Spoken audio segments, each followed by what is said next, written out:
continuar o nosso estudo em Mateus. Hoje, Mateus capítulo 6, a partir do versículo 9. Mateus 6, a partir do versículo 9. Nós estamos aí nessa série de estudos, desde o início do ano, aí,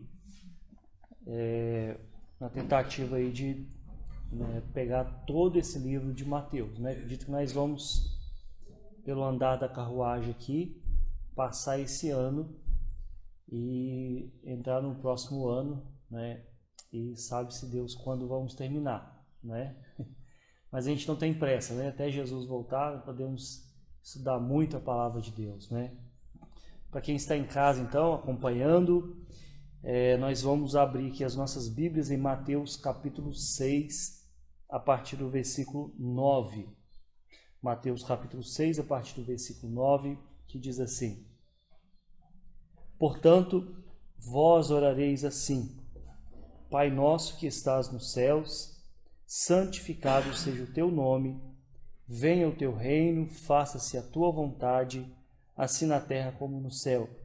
O pão nosso de cada dia dá-nos hoje e perdoa-nos as nossas dívidas, assim como nós temos perdoado aos nossos devedores. Não nos deixes cair em tentação, mas livra-nos do mal, pois teu é o reino, o poder e a glória para sempre. Amém. Porque se perdoardes aos homens as suas ofensas, também vosso Pai Celeste vos perdoará. Se, porém, não perdoardes aos homens as suas ofensas, tampouco vosso Pai vos perdoará as vossas ofensas. Muito bem, então, esse é o nosso texto de hoje, um texto muito conhecido, que nós vamos abordar em duas partes, parte A e parte B. Nós vamos começar hoje aí falando da primeira parte, dividido aqui, esse texto em duas partes, para a gente tentar cobrir de forma assim, mais detalhada, pelo menos naquilo que demos conta, toda essa palavra aqui, que é uma oração, na verdade um modelo de oração que Jesus nos ensina, ensina os seus discípulos. Então essa oração, na verdade, uma oração simples. No texto original não passa de 60 palavras, no entanto, ela cobre tudo aquilo que nós precisamos saber sobre a oração, sobre o que é oração. Ela vai nos dizer qual é o nosso relacionamento com aquele a quem nós estamos orando, dirigindo as nossas orações, qual é a nossa posição, qual é a posição de Deus, a quem nós também dirigimos a nossa oração, o que nós precisamos na vida, E ela também abrange ali, de certa forma, o passado, o presente e o futuro. Então, é uma oração completa, é um modelo de oração completo para as nossas vidas. Em primeiro lugar, então, nós devemos compreender, e temos falado isso, inclusive, semana passada, porque nós já começamos a abordar a questão da oração, nós estamos aqui naquele contexto das práticas de justiça, coisas que os cristãos fazem, Nós falamos da esmola, começamos a falar sobre a oração e agora vamos abordar um modelo de oração, Então, em primeiro lugar, precisamos compreender que a oração ela é uma prática que deve ser vivenciada na intimidade com Deus. Tanto é que semana passada nós vimos Jesus orientando a não sermos como os hipócritas, que gostam de uma oração para os outros verem, e não para Deus ver. Ou seja, a oração dos hipócritas ela é direcionada para os homens e não para Deus. Esse é um grande problema. Então, em primeiro lugar aqui, nós precisamos compreender que a oração deve ser vivenciada na intimidade com Deus. Por quê? Porque a oração ela é um instrumento pelo qual as pessoas vão, ou melhor dizendo, a oração não é um instrumento pelo qual as pessoas vão nos conhecer como faziam os hipócritas para serem vistos pelos homens. Pelo contrário, na verdade nós vamos ser conhecidos, ou devemos ser conhecidos, pelo amor que temos uns com os outros. Não é isso que Jesus fala. Vocês serão conhecidos não pela roupa que vocês vestem, não pelo seu vocabulário, mas pelo amor que vocês têm uns pelos outros. Então a oração não é um instrumento pelo qual nós vamos ser conhecidos. O amor, sim. Claro, a oração nós seremos conhecidos diante de Deus, por isso ela precisa ser vivenciada na intimidade com Deus. Não adianta eu ter uma boa oratória, orar assim, usar palavras bíblicas, palavras bonitas, e na intimidade com Deus eu não sou conhecido, não tenho essa prática com Deus.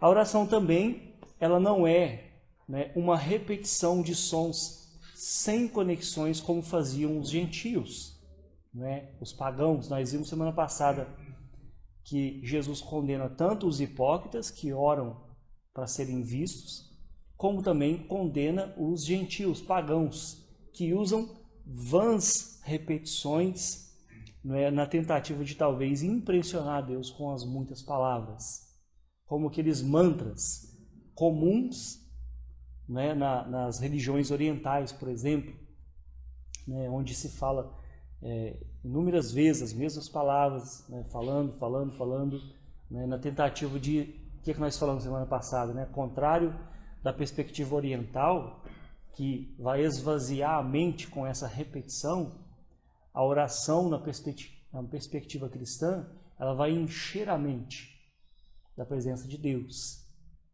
Então você não vai esvaziar a mente, você vai encher sua mente de Deus na oração. Então, é condenado tanto a hipocrisia de orar para ser visto, como também as vãs repetições. Em segundo lugar, a oração deve seguir um padrão bíblico, onde nós temos a preocupação de adorar a Deus em primeiro lugar na oração, e em seguida fazer súplicas por nós mesmos ou por outras pessoas, também, como é o caso. E também, é claro, o perdão de pecados. Então, nesse sentido, a oração dominical, que é a oração do Pai Nosso, dominical não é por causa do domingo, eu já falei aqui, é por causa da expressão Dominus, que em latim é Senhor. Então, é a oração do Senhor. Talvez se colocássemos aqui no subtítulo, vamos indicar para a sociedade bíblica, talvez, colocar aqui a oração do Senhor, fica mais fácil, mais claro, porque é a oração que Jesus ensinou, não é a oração que se faz no domingo. Então, nesse sentido, essa oração dominical, como ela é conhecida, ela deve ser feita também em comunidade. Olha que interessante. Ela deve ser feita em comunidade, por quê? Porque ela é um modelo de oração, não necessariamente uma oração só. Ela é muito claro, no decorrer dessa oração, como ela usa expressões no plural. O pão nosso de cada dia, perdoa os nossos pecados, Pai nosso. Então é uma oração que, em primeira instância, deve ser praticada em comunidade, na expressão pública de adoração. A igreja fazer essa oração junto. Mais do que você fazer nos seus aposentos essa oração, ela deve ser feita como uma expressão pública. Então, esse modelo apresentado por Jesus, ele é curto, mas abrange tudo o que precisamos saber. Devemos usar sempre que possível esse modelo para quê? Para nos apropriarmos desses elementos aqui. Você tem, como assim elementos? Você tem aqui uma invocação, depois 6 petições. As 3 primeiras dizem respeito ao nosso relacionamento com Deus, ou seja, Deus em primeiro lugar, e as outras 3 falam sobre as nossas necessidades. Então, quando você encarnar esse modelo de oração, aí nós aprendemos como deve ser feita a oração. Não somente pública, mas também individual. Eu invoco a Deus, eu louvo a Deus e depois eu coloco as minhas petições. O perdão de pecados, o pão de cada dia, a vitória sobre o mal. Então observe que é um modelo que precisa ser apropriado para depois ser desenvolvido. Nós vamos então agora desenvolver a partir desse modelo aqui. Jesus fala em primeiro lugar, vós orareis assim. Vós orareis assim. Então o primeiro elemento dessa oração são vamos dizer, os remetentes, aqueles que estão fazendo a oração. Antes de pensar a quem ela é dirigida, vamos pensar em quem faz essa oração. Não são os hipócritas e não são também os gentios, porque os hipócritas fazem para serem vistos, os gentios vãs repetições. São então quem? Os discípulos de Jesus, porque são os discípulos de Jesus que pedem a Ele, ensina-nos a orar. Eles não pedem para fazer milagres, para ensinar a fazer milagres, eles não pedem para Jesus ensinar eles a pregarem, mas eles pedem, ensina-nos a orar. Então, quem são os remetentes dessa oração? Quem faz a oração? Os discípulos de Jesus. Inclusive a igreja primitiva, lá no início do cristianismo, eles chegaram a proibir aqueles que não eram cristãos de recitar essa oração. Assim como era proibido também os sacramentos. Você não é um cristão, como que você vai participar da ceia do Senhor? Do batismo, você não é um cristão? Da mesma forma, eles chegaram a proibir, segundo alguns historiadores, que os pagãos repetissem essa oração. Por quê? A ideia é que Deus não é Pai de todos indistintamente. Ainda que isso possa ferir o politicamente correto dentro da religião, mas Deus não é Pai de todos indistintamente, mas somente daqueles que recebem pela fé Jesus como Senhor das suas vidas. Então só esses poderiam então fazer de fato essa oração. Dessa forma uma pessoa pode fazer essa oração, mas com vãs repetições, sem necessariamente compreender o que está dizendo.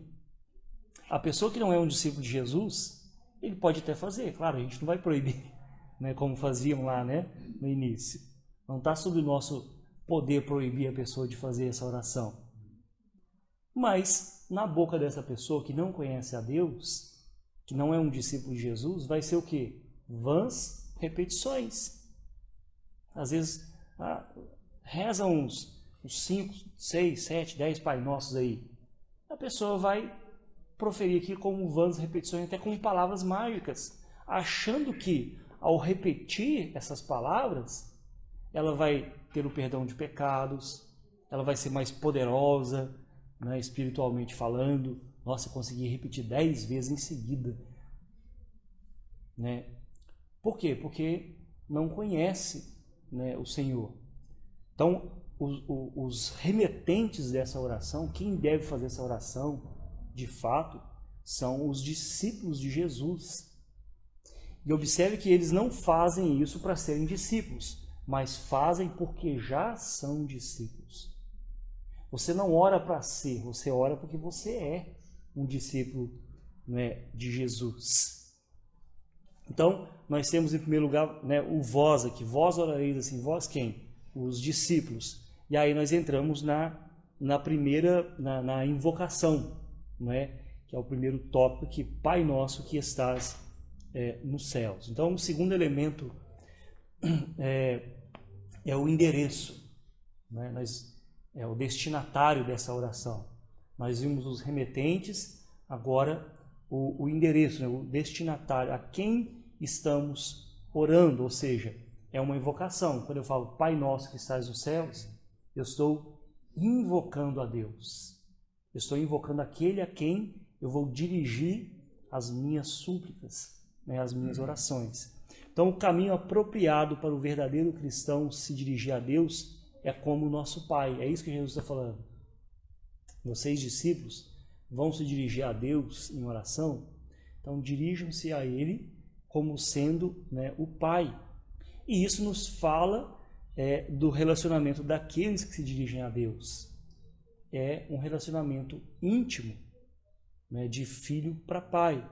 Então, quem pode fazer essa oração ou orar usando esse modelo com toda a sinceridade, sem antes ser, né, de fato aí, filho de Deus? Não tem como. Né? Pode fazer, mas não é com sinceridade. Nós não chamamos de pai a quem não temos como pai. Nós não chamamos de pai quem temos como pai. Mesmo se eu chamar, por exemplo, o seu Arthur de pai, ele não sendo meu pai, mas eu posso ter um carinho por ele como sendo meu pai. Né? Então, ô pai, né? Eu não faço isso sem que haja uma relação, né, de paternidade, um sentimento, né? Mesmo ele não sendo meu pai. Não é? Então você não chama a Deus de pai se você não tiver também essa relação, né, de pai para filho. Sabemos então que, em um sentido geral, né, pelo fato de Deus ter criado todas as pessoas, Ele é o pai de todos, nesse sentido de ter criado, não é? Mas não no sentido, né, de filiação mesmo. Como assim, pastor? A gente sabe que existe o pai biológico, que necessariamente não é o pai. Ele só fez, por exemplo. Né? Pai é uma expressão muito mais profunda do que somente fazer. Não é? Então Deus fez todo mundo, claro. Nesse sentido ele é pai de todos. Mas no sentido de paternidade é diferente. Né? Às vezes a pessoa que é adotada, inclusive isso se aplica nessa doutrina, né, da adoção, não é? O cara, ele adota um filho, uma filha, não foi ele que fez, mas ele é o pai de fato, porque ele cuida, porque ele ama, e o filho tem ele como pai, né, justamente por isso, porque tem uma relação, não é? Por exemplo, Jesus disse lá em João capítulo 1, versículos 11 e 13, né, ou melhor dizendo, João falando a respeito de Jesus, né, veio para o que era seu, e os seus não o receberam, mas a todos quanto o receberam, deu-lhes o poder de serem feitos filhos de Deus. Olha que interessante, deu-lhes o poder de serem feitos filhos de Deus, a saber, aos que creem no seu nome, os quais não nasceram, né, do sangue, nem da vontade da carne, nem da vontade do homem, mas de Deus. Então, ser filho de Deus não é porque você foi criado por Deus somente, mas é se tornar filho de Deus. Antes disso, nós somos criaturas, como, né, tantas outras milhões de pessoas.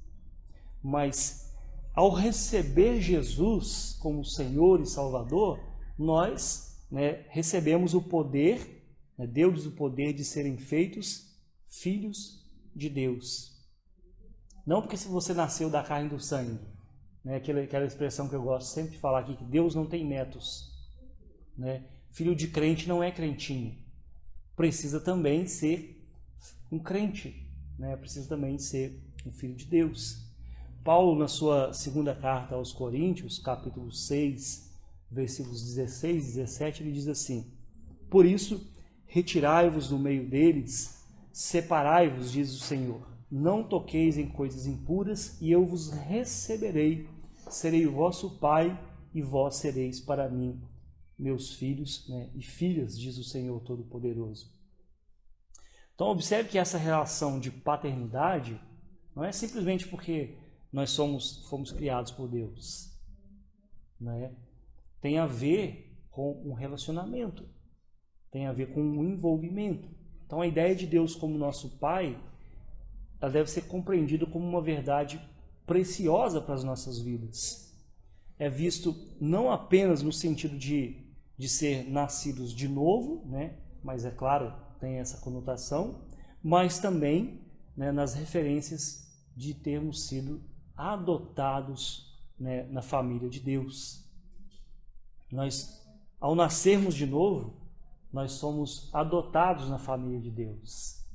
É isso que Paulo fala em Romanos, capítulo 8, versículo 15.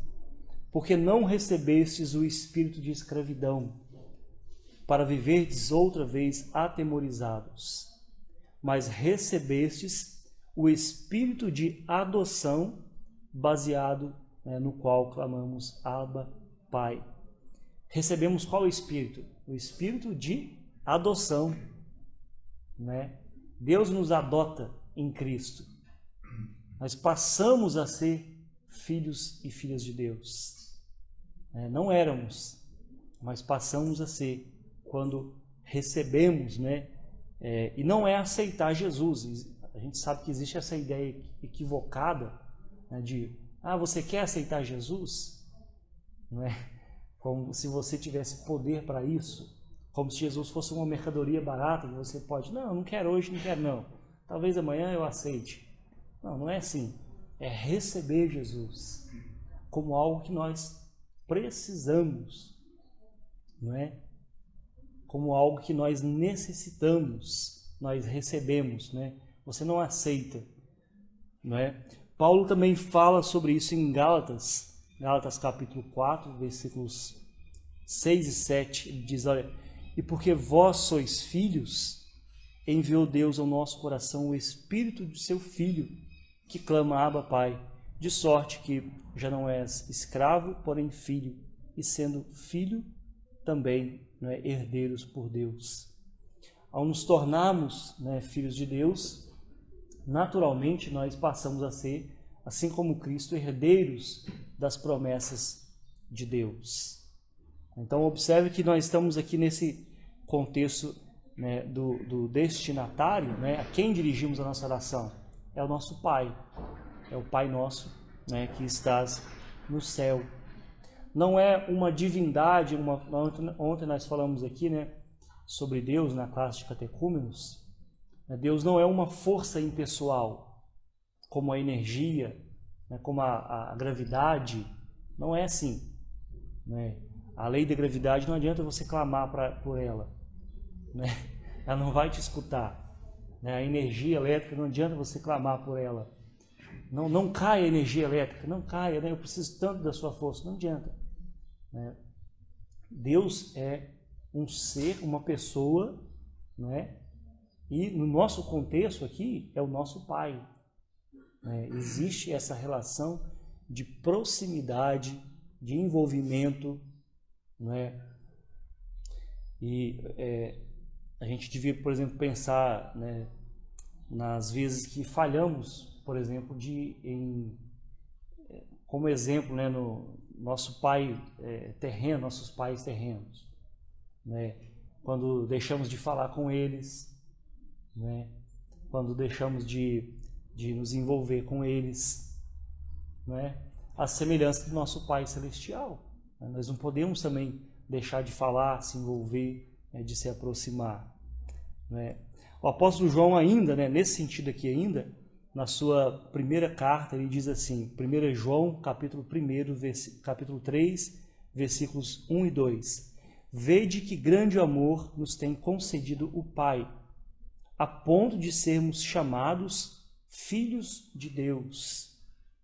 E de fato somos filhos de Deus. Por essa razão o mundo não nos conhece, porquanto não o conheceu a Ele mesmo. Amados, agora somos filhos de Deus e ainda não se manifestou o que havemos de ser. Sabemos que, quando Ele se manifestar, seremos semelhantes a Ele, porque haveremos de vê-lo como Ele é. Nós seremos semelhantes a Ele, né? Tal Pai, tal Filho. Né? De maneira que as pessoas vão olhar para nós e falar, nossa, esse aí é filho de Deus mesmo, olha como que parece com Deus. Né? Tem as mesmas características de Deus. Os mesmos, a gente falou ontem, os mesmos atributos, né? Aqueles atributos comunicáveis, né? Nós falamos ontem, né, Gustavo? Bondade, fidelidade, justiça, amor, né? São atributos que Deus comunica, né, conosco. Portanto, você não é mais, né, nós não somos mais escravos, né, diz o texto aqui, mais um filho. E se nós somos filhos, somos então herdeiros de Deus. Né? Não fomos adotados e feitos filhos de Deus para nada, mas, né, para receber essa natureza divina, né, que temos, né, na pessoa de Jesus. Jesus é o modelo do Filho de Deus também para nós. Então nós já falamos dos remetentes que fazem essa oração com propriedade, né? Porque às vezes a pessoa pode fazer, mas com vãs repetições, né? Como uma reza. Falamos do destinatário, a quem é dirigida essa oração? É o nosso Pai Celestial, né? E agora vamos falar, né, de onde ele está. Nós falamos do destinatário, mas vamos falar também agora do endereço, né? Para onde essa oração é dirigida. Pai nosso que estás nos céus, né? O texto continua aqui. Então, outro fator importante é que quando nós invocamos a Deus, que é Pai, em nossas orações, é necessário também compreender que esse Pai não é um Pai terrestre, né? O qual às vezes, né, pode nos abandonar, pode nos deixar mágoas. Então não é esse Pai terrestre, né? É o Pai que está nos céus, não é?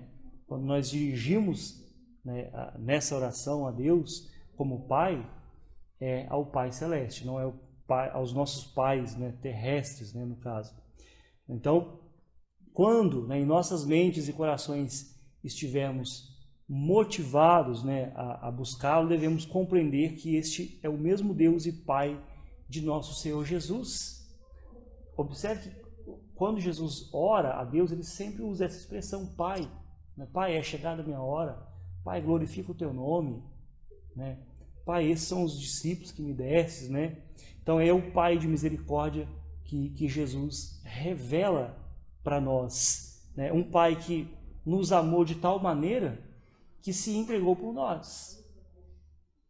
Ele se entregou por nós na pessoa de Jesus. Isso é um diferencial muito grande. Né? Isso o diferencia de qualquer pai terreno. Né? Porque Deus está numa categoria completamente diferente. Né? Por quê? Números, né, vai dizer, Números capítulo 23, versículo 19, que Deus não é homem para que minta, nem filho do homem, né, para que se arrependa. Porventura, tendo ele prometido, não o fará? Ou tendo ele falado, não o cumprirá? Então Deus, né, como Pai, é diferente, né, de todos os pais, né, nesse mundo. Porque ele não é homem para mentir, nem filho do homem para se arrepender. Né? O que ele falou, ele vai cumprir. É claro que existem muitas pessoas decepcionadas com Deus porque são iludidas com promessas que Deus não falou. Né?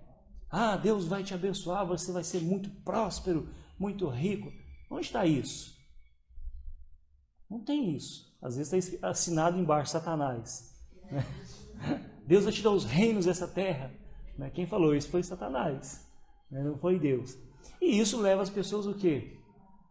Quando elas criam uma ilusão, né, de que as coisas vão ser assim, elas naturalmente se decepcionam. E tem muitas pessoas decepcionadas não com o Deus da Bíblia, mas com um Deus que é criado à nossa imagem e semelhança.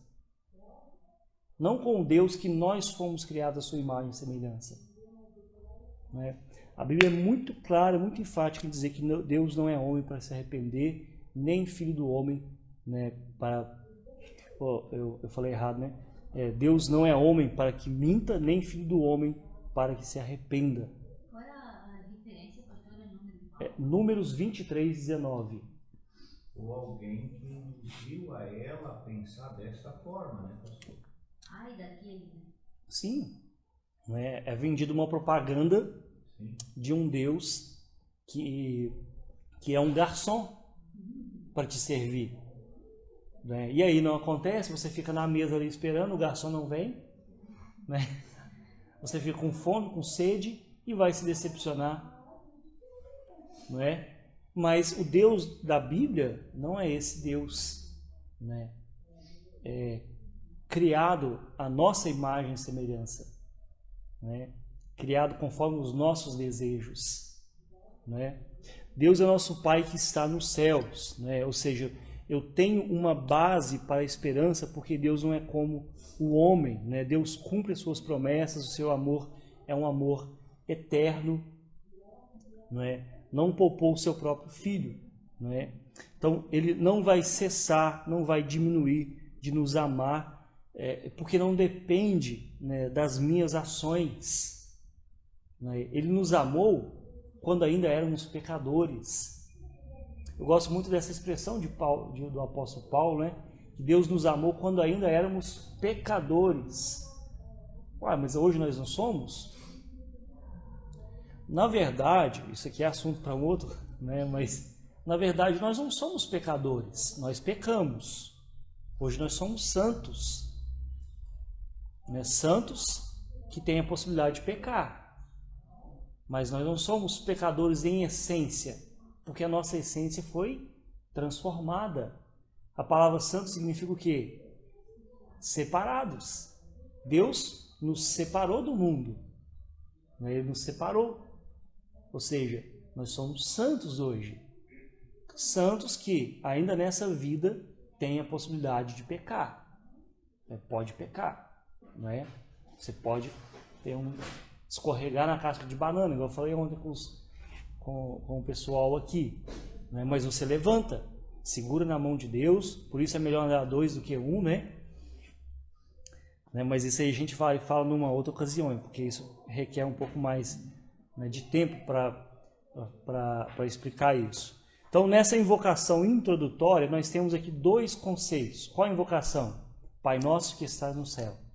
Dois conceitos importantes aqui. O primeiro é, Deus é, esse conceito aqui, é estranha essa palavra, mas eu vou tentar explicar de forma bem assim clara. Deus é imanente. O que é isso, pastor? Isso é língua estranha. Não. Deus é imanente. O que significa isso? Significa que Ele está perto de nós. Ele está em todos os lugares. Ele ele emana de si, mais ou menos assim. Imanente é isso, Ele está em todos os lugares. Por isso que eu chamo Ele de Pai, porque é uma relação de intimidade. Ele está próximo, Ele está perto, né? Contudo, Ele também é, a outra expressão, transcendente. Deus é imanente, está em todos os lugares, mas Ele é transcendente, ou seja, Ele está acima de todas as coisas. Ele está perto, mas também, está em todos os lugares, mas está acima de todos os lugares. Nós falamos isso aqui ontem, no fato de Deus se revelar nas obras da natureza. Você olha para o céu estrelado, que coisa linda. Isso é obra de Deus, mas não quer dizer que você vai adorar o céu, as estrelas, a lua. Não. O fato de Deus ter feito essas coisas deve nos levar a adorar a Ele, e não essas coisas. Deus nos fez, olha que pessoas bonitas, mas nem por isso vocês vão ficar adorando uns aos outros. Essa perfeição que somos nós, principalmente depois de passar no salão, deve apontar para Deus. Deve apontar para Deus. E aqui, abre aqui um parênteses aqui. A palavra cosméticos, de que muito se usa, o cosmético se usa para dar uma organizada, Ela vem da palavra cosmos, que significa ordem. O cosmo, que Deus criou, é a ordem que Deus criou. Daí vem essa palavra cosmético, justamente para dar uma ordenada, uma configurada naquilo que o pecado desconfigurou. Ficar mais uniforme. Sim, é basicamente isso. Então tem esses dois conceitos aqui. Deus é imanente, mas também Ele é transcendente, está acima de tudo. Por isso que falamos, né, Pai Nosso que está nos céus.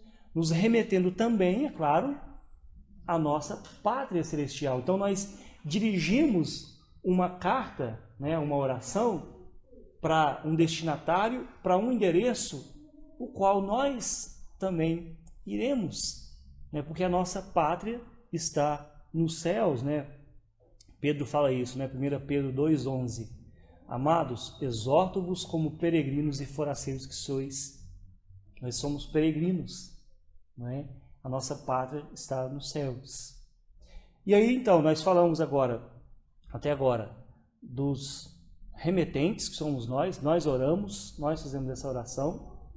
Nós falamos do destinatário, que é Deus, e nós falamos do endereço, né? Nosso Pai que está nos céus. E aí entra agora a primeira das 6 petições, né? Porque depois de você fazer essa invocação, você começa a pedir algumas coisas, né? Entre elas, temos a primeira aí, santificado seja o teu nome. Aí nós estamos ainda no primeiro versículo, né? Santificado seja o teu nome, versículo 9. Então, a paixão, né, em nossa oração, ela vai ser vista justamente nessa frase, né? O amor com o qual deve ser demonstrada a nossa oração, ele vai ser visto nessa frase, santificado seja o teu nome. Nós nos achegamos a Deus com a mais alta reverência que devemos ter, né, e honra, e, é claro, né, realizamos isso crendo, né, naquilo que ele revelou sobre si mesmo. Por isso nós falamos em santificado seja o teu nome. Então, o que nós queremos dizer quando usamos essa expressão aí, santificado seja o teu nome? Na verdade, o texto original ele traz uma ideia basicamente assim: permita que o teu nome seja santificado. A ideia é nesse sentido. Quando eu falo santificado seja o teu nome, eu estou querendo dizer isso. Permita que o teu nome seja santificado através da minha vida. Não é? Essa é uma petição desafiadora, na verdade. Não é? Permita que o teu santo nome seja santificado através da minha vida hoje, à medida que nós, não é, sendo portadores, né, do Evangelho, do nome de Cristo, vivamos aí uma vida, né, semelhante à vida de Cristo. Porque Cristo santificou o nome de Deus. Da mesma forma, nós precisamos, Senhor, permita, né, nos conceda que o teu nome seja santificado a partir do meu viver, a partir daquilo que eu falo, a partir dos lugares onde eu vou, a partir daquilo que as pessoas veem em mim. Permita que o seu nome seja santificado. Então Jesus está ensinando aqui aos discípulos, né, para eles pedirem, em primeiro lugar, que o nome de Deus fosse considerado santo, separado de todas as coisas. Porque Deus é santo, né, separado de todas as coisas. Deus é imanente, ou melhor, Deus é transcendente, né, além de ser imanente. Ou seja, deve haver de nossa parte, né, uma extrema reverência ao nome que nós estamos representando. Nós falamos aqui outro dia com os adolescentes, estamos abordando os 10 mandamentos, né, sobre não tomar o nome de Deus em vão, né, coisa que nós que estamos nesse contexto de religião, caímos muito nisso, usar o nome de Deus em vão. E usar o nome de Deus em vão seria basicamente, né, querer validar a minha palavra, que às vezes não tem muito crédito, pelo nome de Deus, né? Quando eu falo assim, eu juro por Deus, é porque a sua palavra só parece que ela não vale mais. Jesus depois ele vai falar, né? Seja o seu sim, sim, não, não. O que passar disso vem de quê? Do maligno, né? Tenha palavra naquilo que você falar, que aí você não precisa ficar usando o nome de Deus para dar crédito, né? O que é isso? Basicamente, né, por que nós temos que registrar as coisas em cartório? Quando nós registramos as coisas em cartório, nós estamos, de certa forma, está implícito nisso, de que nós não somos confiáveis. Nós não somos confiáveis, nós precisamos de um órgão superior para validar a nossa palavra, não é? Antigamente não tinha isso, né? Era a palavra, né, e o bigode, né? A pessoa falou, ainda que ela tivesse que levar prejuízo, né, ela, né, garantia. Então deve haver da nossa parte, quando nós nos dirigimos a Deus, né, usamos o nome de Deus, né, uma reverência. E é justamente isso que está implícito aqui: santificado seja o teu nome. Permita que o teu nome seja santificado na minha vida, enquanto eu sou um portador do nome de Deus. Não é? Porque nós somos testemunhas de Deus aqui na terra. Nós lemos outro dia, quando falamos sobre Eclesiastes, capítulo 5, né? Guarda o teu pé ao entrares, né, na casa de Deus. Nós lemos também um texto lá de Hebreus, capítulo 12, os versículos 28 e 29, que diz: por isso, recebendo nós um reino inabalável, retenhamos a graça pela qual servamos a Deus de modo agradável, com reverência e santo temor. Porque Deus é fogo, nosso Deus é fogo consumidor. Então nós precisamos ter o quê? Reverência ao falar de Deus, né? Ao usar o nome de Deus, ao viver como representantes de Deus. Então quando eu falo, ó, santificado seja o teu nome, eu estou querendo dizer isso, ou deve estar implícito isso, que o teu nome seja santificado, né, através da minha vida, através das minhas palavras, através dos meus relacionamentos. O nome de Deus seria, né, santificado. Então Jesus está nos dizendo aqui, no início de sua oração, que nós precisamos distinguir aquele a quem estamos nos dirigindo. Ele é santo, ele é superior, ele é separado de todas as coisas. Então as duas coisas das quais devemos nos lembrar quando oramos é que de quem é Deus, né, e de quem somos nós. Quando usamos essa expressão, santificado seja, né, o teu nome. E a segunda petição, vocês estão dando para entender? Eu estou falando muito rápido? Não? Está tranquilo? Então tá bom, se tiver, vocês param, tá? Se estiver falando rápido, passou, pisa no freio aí, reduza a velocidade. A segunda petição é, né, venha o teu reino. Né? Então eu falo, me dirijo a Deus e falo, santificado seja o teu nome. Depois, venha o teu reino, é a segunda petição. Então esse próximo elemento aqui deve ser a nossa sincera esperança e desejo, ansiar pelo reino de Deus. Não é? E a ideia é que nós ansiamos pelo dia em que Jesus estabelecerá definitivamente o seu reino em sua plenitude, né, aqui na Terra, né, no universo, né, na ordem criada. Né? Ansiamos aí pelo seu retorno, né, o retorno do Rei, mas esse aspecto da oração também significa que nós desejamos, até lá, que Jesus reine no nosso coração ainda hoje.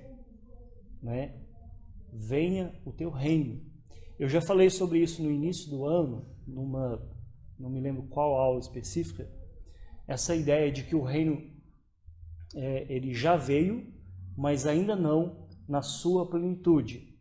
Eu me lembro que eu usei, isso é muito comum usar essa ilustração, de quando na Segunda Guerra Mundial, né, os aliados eles conquistaram ali a praia da Normandia. Aquele foi o dia em que a guerra foi vencida. Ainda não tinha terminado, mas foi o dia que a guerra foi vencida. Por quê? Naquele dia, os aliados entraram no lugar, né, vamos dizer, no centro. Só que até chegar lá no centro da cidade, né, houve ainda um tempo, houve um período. E a ideia é justamente essa. O reino de Deus já veio, não em sua plenitude, não em como ele será definitivamente. Então, ao orarmos, né, com sinceridade, venha o teu reino, nós estamos, por um lado, clamando que de fato esse reino venha em sua plenitude, mas, é claro, né, já experimentando o reino de Jesus ainda hoje. Né? Então, o anseio pelo reino de Deus deve estar em nossas mentes e corações, assim como aquela pregação de João Batista que nós já vimos, né? Mateus capítulo 3, versículo 2. arrependei-vos, porque está próximo o reino de Deus. Então, se eu clamo, se eu peço a Deus, venha o teu reino, deve haver, em primeiro lugar, o quê? Um arrependimento. Pode vir, né? Pode vir o teu reino. Eu quero que o teu reino venha, porque eu estou arrependido dos meus pecados. Jesus também usou essa expressão lá em Mateus 4,17. Daí por diante passou Jesus a pregar e a dizer: arrependei-vos, porque o reino de Deus, porque está próximo o reino de Deus. Mas qual seria então este reino, né, que nós desejamos? Paulo responde na sua carta aos Romanos, Romanos capítulo 4, versículo 17, dizendo: porque o reino de Deus não é comida nem bebida, mas justiça e paz e alegria no Espírito Santo. Esse é o reino de Deus, ou seja, não é necessariamente material, não é comida, bebida, não é? Porque em alguns contextos, já foi aí ao longo da história, né, aquela política do pão e circo, né? Quem já ouviu falar, né? Você dá pão, né, e diversão para as pessoas, dá pão e diversão, né? E se resume, né, a um reino terrestre, a satisfazer as necessidades físicas. Mas Paulo veio e fala assim: olha, porque o reino de Deus não é comida nem bebida. São expressões que estão além disso. É justiça, é paz, é alegria no Espírito. Né? Não são coisas necessariamente físicas que experimentamos, né, com os nossos sentidos, mas experimentamos com a nossa vida, que é a justiça de Deus. Nesse sentido, ela pode ser experimentada, ainda que de forma parcial, né, nesse mundo por causa do pecado. Então, o reino não é necessariamente material. A extensão do reino é por toda a criação. É por isso que Jesus fala, né? Todo o poder me foi dado no céu e na terra. A extensão do reino de Deus é por toda a criação. Devemos fazer essa oração, e essa oração, nesse certo sentido, é uma oração missionária. Venha o teu reino, não é? Onde? Em todos os lugares, em toda a terra. Jerusalém, Samaria, Judeia e os confins da terra. Venha o teu reino na minha casa, esse reino de justiça, de paz, de alegria no Espírito Santo. Venha o teu reino no meu trabalho, que meu trabalho, né, seja um lugar onde tenha justiça, onde tenha paz, onde tenha essa alegria do Espírito Santo. Né? A abrangência desse reino é por toda a terra, ou melhor dizendo, é por toda a criação, porque toda a criação foi afetada pelo pecado. Paulo diz que a criação geme e chora, aguardando, né, a revelação dos filhos de Deus. Então o reino de Deus, em sua abrangência, é toda a terra. E ao orar, venha o teu reino, é orar para que Jesus Cristo reine aqui e agora, ainda que não na sua plenitude. Não é? Então o verdadeiro cristão, ele anseia, né, que o Senhor retorne e estabeleça de fato o seu reino, né, na sua plenitude, ainda que possamos já experimentar. Por que nós não experimentamos o reino de Deus na sua plenitude ainda hoje? Por quê? Lá em Mateus capítulo 13, nós não vamos ler aqui, mas nós temos uma série de parábolas que são conhecidas como as parábolas do reino. Daqui a uns 2 anos eu acredito que a gente chega lá, né? As parábolas do reino. E lá Jesus fala que ainda há o quê? Joio no meio do trigo, tem fermento na massa, né? E não somos nós que vamos tirar o joio. Porque na tentativa de tirar o joio, Jesus disse: pode ser que arranque também o trigo. Não é assim? Dentro do contexto de igreja, isso é muito comum. Às vezes você vai, por exemplo, deixa eu usar aqui como exemplo aqui. Estou só usando como exemplo quem está em casa, tá bom? Eu vou disciplinar o seu Arthur, e aí a família dele vai, vamos supor que o seu Arthur fosse o joio, né? Mas não é não, gente, o seu Arthur não é o joio, quem está em casa, tá? É só um exemplo. E aí, vamos supor que ele fosse o joio e a família dele o trigo. Aí na tentativa de tirar o joio, a família fica zangada e sai também. não é? Então, por que o reino ainda não está na sua plenitude? Porque ainda existe joio no meio do trigo. Existe o fermento na massa. Mais uma vez, gente, o seu Arthur não é joio, tá? Ele é trigo, e dos bons. Trigo dos bons, tá? Então, nós ainda não experimentamos, né, o reino na sua plenitude, porque ainda existe, né, o joio no meio do trigo, e não cabe a nós, né, tirar isso. Jesus fala que os anjos vão fazer isso no final, porque eles cortam com precisão, né? Corte Tramontina, né? É com precisão, né? Muito bom, então. Nós vamos concluir, então. Ao considerar, então, depois semana que vem a gente retoma a segunda parte, né? A parte B, né, dessa oração. Ao considerar, então, esses primeiros elementos da oração que Jesus nos ensinou, a nossa vida de oração deve mudar, né? Porque, em primeiro lugar, nós, ao fazermos essa oração, temos a consciência de que nós somos discípulos. Esse modelo de oração que Jesus deixa, ele deixa para nós, os seus discípulos. Para nós que somos filhos de Deus, que recebemos a Jesus pela fé. Então, ao fazer essa oração, eu não faço como uma vã repetição. Pai nosso que está no céu, e olhando a televisão. Santificado seja o teu nome, venha a nós. Não, eu não faço como uma vã repetição. Pelo contrário, eu tenho consciência de que eu sou um discípulo de Jesus. Essa oração está sendo dirigida a Deus que está nos céus, ou seja, Ele é maior do que todas as coisas. Deve haver o quê? Reverência da minha parte. E a despeito do fato de ser maior do que todas as coisas, é o meu Pai. Se eu devo ter respeito pelo meu Pai terrestre, que dirá o meu Pai celestial? Né? Meu Pai que está no céu, que é acima de todas as coisas. Então, só nessa primeira parte que a gente já devia ter essa consciência de quem nós somos e a quem está sendo dirigida essa oração, além do desejo que deve governar o meu coração, que é o quê? Que o nome de Deus seja santificado na minha vida, onde quer que eu esteja, nas minhas palavras, nos meus relacionamentos, e que esse reino venha em sua plenitude. Ora, vem, Senhor Jesus. Venha, né, o teu reino sobre nós, esse reino de paz, esse reino de justiça, esse reino de alegria no Espírito Santo, né? E é claro que ao fazer essa oração, então, eu não faço de forma irrefletida. Aí eu vou fazer a oração. Aí você já entra no modo oração, ali de Pai nosso que está no céu, santificado. Não, poxa vida, né?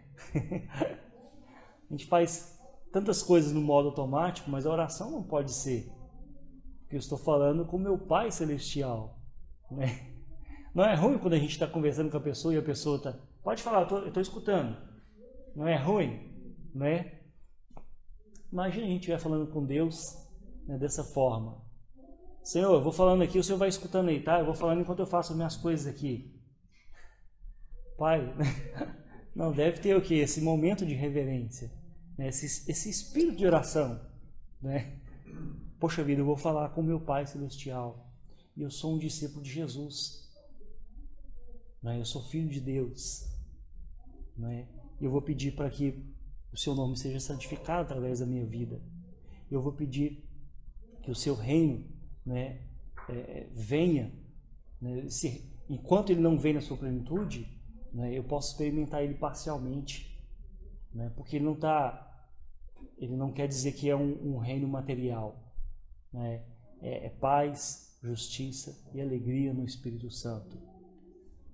Certo? Amém? Amém. Pastor, a oração do credo apostólico romano é uma oração, por exemplo, lá na minha casa, a gente praticamente não... Oração. É uma declaração de fé? É uma declaração de fé, pois é. Mas, se você analisar, É que a gente foi assim ensinado, Sérgio, eu acredito que isso vai te responder. Dentro do contexto católico, você já emenda ali o Pai Nosso com o credo, né? Sim. Quando não tem no meio a Ave Maria, né? Sim. Mas você já emenda ali, creio em Deus Pai Todo-Poderoso, como se fosse uma oração. Só que na verdade, e como se fosse uma oração católica. Só que o credo é o credo apostólico, né? Ou seja, é o credo da igreja cristã. Ele não tem assim, direitos autorais da igreja católica.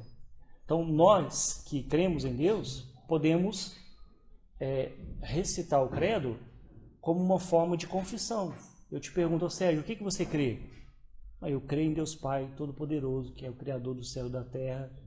Eu creio em Jesus Cristo, que é o seu único Filho, nosso Senhor, né, que foi concebido pelo poder do Espírito Santo, nasceu da Virgem Maria, né, apareceu sob o poder de Pôncio Pilatos, foi crucificado, morto, sepultado, desceu, né, essa expressão é um pouco mais complexa, né, desceu ao Hades, né, que a gente conhece mais popularmente, desceu à mansão dos mortos, né, mas é uma expressão um pouco mais delicada, porque essa expressão ela foi inserida, né, posteriormente, né, o credo original não tinha isso, né?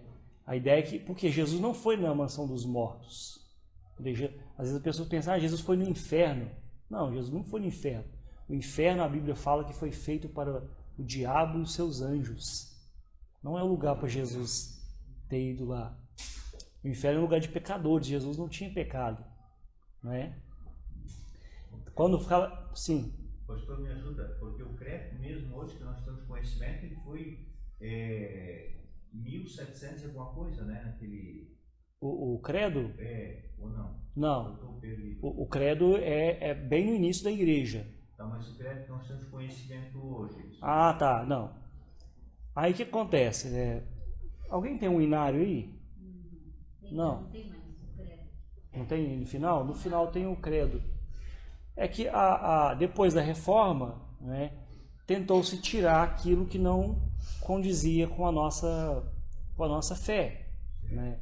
Por exemplo, ele fala assim, creio na Santa Igreja Católica. Lá vai estar escrito assim, ó, o nosso credo. Creio na Santa Igreja Universal. Porque a expressão católica significa universal. Então, assim, esse problema de palavra às vezes dificulta, porque quando você fala hoje assim, creio na Santa Igreja Universal, aí você tem que explicar que não é a Igreja Universal ali, né? A Igreja no mundo todo, né? Então, só que essa palavra católica não foi traduzida. Aí eles falam, creio na Santa Igreja Católica. Mas o católico que faz, ele acredita que é só a Igreja Católica. Mas nós, quando nós fazemos consciente de que é a Igreja verdadeira no mundo inteiro. Que não é uma placa, né? Eu poderia falar assim, creio na Santa Igreja Presbiteriana. Não, eu estaria errado, né? Porque a igreja de Jesus não é só a igreja presbiteriana, né? E aí sim, foi lá, né? Pode dizer que foi ali depois da Reforma Protestante, né? Depois do século XV, 1500 para frente, né? Seu Arley? Mas não há de considerar o credo não repetições? Porque ele não é bíblico, né? Não é igual o Pai Nosso aqui. É por isso que ele não é uma oração, né? Eu posso fazer em algumas igrejas, às vezes eu já fiz isso em alguns contextos assim. Ao final do culto, eu convido a igreja para recitar o credo. Não como uma oração, mas como uma confirmação daquilo que você crê. Isso porque o credo foi usado nesse aspecto assim, didático, para a pessoa, naquele contexto de perseguição, né, da igreja, para saber diferenciar o joio do trigo, né, perguntava, o que você crê então? Para saber se ele era um cristão. Aí ele falava, ele memorizava isso, né? Eu creio em Deus Pai, Todo-Poderoso, Criador dos céus. Era até uma forma de quê? Imagina o cara que era um soldado romano e queria se infiltrar no meio do cristianismo, no meio dos cristãos, para perseguir, descobrir onde que eles se reuniam. E aí, ao entrar, é como se fosse uma palavra-chave. Fala a senha. Aí o cara falava. Se o cara não soubesse falar, ou seja, então ele não é um cristão. Porque é aquilo que eu creio, para diferenciar daquilo que as pessoas acreditavam. Então eu não posso usar como uma vã repetição, né? Igual o senhor observou, realmente. O que no contexto católico, né, igual eu falei, eles emendam ali. Faz a oração do Pai Nosso, uma Ave Maria, uma Salve Rainha e um Credo. Quem já foi católico sabe, mais ou menos assim, né? E é bem automático, né? Termina um, já engata o outro. Aí é uma vã repetição. Mas nós devíamos memorizá-lo nesse sentido, de saber, né, ter um resumo daquilo que nós cremos. Vou dar um exemplo. Os primeiros protestantes que chegaram aqui no Brasil, eles chegaram na Baía de Guanabara, os huguenotes, que vieram da França, perseguidos e tudo, né? E o capitão que trouxe eles, a princípio, era simpatizante da fé protestante. Mas quando chegou aqui no Brasil, ele mudou de lado, né? Ele torceu para o Flamengo, foi para o Vasco. E aí se juntou aos católicos. Né? Naquela ocasião tinha o padre Anchieta, que testemunhou ali essa perseguição, inclusive mataram, né, os protestantes. Porque esses protestantes, houve uma divergência sobre a ceia. Né? E aí o capitão, com outras pessoas, se juntaram aos católicos e, naturalmente, mataram, né, os protestantes, aqui na Baía de Guanabara. Só que antes de matar, eles... não, então você tem que formular aquilo que vocês acreditam. E aí eles fizeram assim, da noite para o dia, eles elaboraram um credo, assim, uma coisa até bem sofisticada, né, no contexto de perseguição. Só que, ao mesmo tempo, esse credo foi a sentença de morte deles. Né, porque eles estavam declarando no que eles acreditavam, com base naquilo que a Bíblia fala. E aí eles chegaram à conclusão, não, então vocês são hereges, né? Os católicos falaram com eles, né? E eles foram executados, né? Isso aconteceu, né, na Baía de Guanabara. Alguns conseguiram fugir, né, voltar para a França, né, mas aconteceu isso. Então o credo ele tinha esse aspecto de mostrar aquilo que você acreditava, aquilo que você crê, né? Para ficar assim de forma bem nítida. Ô, Sofia, o que você acredita? Aí você tem a Bíblia, que tem muita coisa, um volume grande de informação. Então ela, como ela decorou essas informações, ela aprendeu, assim, se apropriou, ela fala, eu creio em Deus Pai Todo-Poderoso, Criador do céu e da terra, né? Não como uma oração e uma vã repetição, mas como uma confirmação daquilo que ela acredita. E algumas igrejas é comum, a igreja presbiteriana mesmo, é comum ao final do culto o pastor pedir. Acho que a gente já fez isso aqui esse ano, se não me engano. Não? O pastor fez nas reuniões de oração, a gente Sim. estudou cada linha do credo. Eu estou assim, não, mas no final do culto, não teve um dia que eu acho que no final do culto teve um dia que eu projetei aqui para a gente recitar. Sim. Em algumas igrejas é comum, mas o que acontece? Quando eu fiz isso uma vez, ainda lá em Minas, ao final do culto um senhor veio e me perguntou, mas isso aí não é da igreja católica? Aí eu expliquei para ele isso, eu falei, não é da igreja católica, né? E a gente não está fazendo como uma oração repetida, é só para vocês recordarem aquilo que vocês creem. Porque às vezes tem muita coisa que a gente deixou de fazer que não tem problema. Por exemplo, eu tenho falado com os adolescentes, a gente precisa, a gente está nos 10 mandamentos, né? A gente precisa decorar quais são os mandamentos.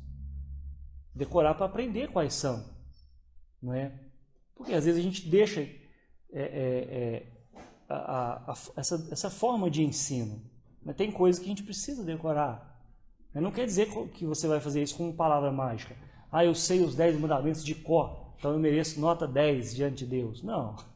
Né? É só para eles saberem mesmo quais são, né, os mandamentos. Né? Nesse sentido, não no sentido de uma oração você vai repetindo. Deu para entender? Sim.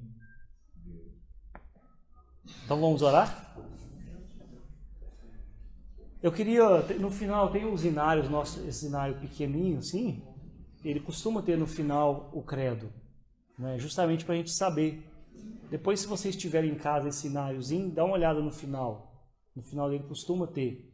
Ou então, em algumas Bíblias, aquela Bíblia de estudo, Bíblia de Genebra, ao final tem ali alguma coisa. Eu não achei, pastor. Essa daqui não. Não tem? Não. Esse aí deve ter o catecismo, alguma coisa, né? Tem tanta coisa aqui, né? Realmente ao final de essas Bíblias de estudo costuma ter também alguma informação assim. Mas outro dia a gente fala sobre isso, então. Vamos orar mais uma vez?